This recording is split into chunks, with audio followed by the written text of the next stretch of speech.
విదేశాలకు వెళ్ళినప్పుడు భారతదేశం గురించి గర్వంగా చెప్పుకోవాలి చేతనైతే. ఏ దేశం ఎగినా ఎందుకు ఆలిడినా పొగడరాని తల్లి భూమి భారత్ని అంటారు. కానీ ఏ దేశానికి పోయినా భారత్ సర్వనాశనం అయిపోతుందని అక్కడ మాట్లాడుకొస్తుంటారు రాహుల్ గాంధీ. ఆర్థికంగా పాడైపోయిందంటారు. తీరా చూస్తే వాళ్ళు జిఎస్డిపిలో చూస్తే గ్రోత్ ప్రపంచం మొత్తం మీద నెంబర్ 1 ఉంది. అట్లాగే జీడిపిలో.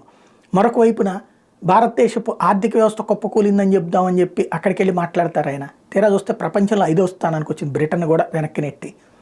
ఇంకొక వైపున మౌలిక వసతుల విషయంలో భారత్ విఫలమైందని అక్కడికి వెళ్ళి చెప్తారు. తీరా చూస్తే భారతదేశం ప్రపంచంలోనే అత్యధిక మౌలిక వసతుల కల్పన అన్నటువంటిది రికార్డులు చెప్తున్నాయి. ఆయిల్ ఫ్యాక్టరీ నుండి ఇండస్ట్రియల్ డెవలప్మెంట్ అన్నటువంటిది ఓపెన్గా కనబడుతుంది. కానీ ఏం లేదని ఆయన చెప్తుంటారు. ఇదే అమెరికాలో సోరోస్ వాళ్ళ మీటింగ్లకు, అమెరికా, బ్రిటన్, యూరప్ దేశాల్లో పదే ఇట్లాంటి మీటింగులు పెడుతున్నటువంటి రాహుల్ మీద అక్కడ ఉన్నటువంటి పత్రికలే రాస్తున్నటువంటి వార్త. అసలు ఆయన భారతా లేకపోతే పాకిస్తాన్? ఆయన పాకిస్తాన్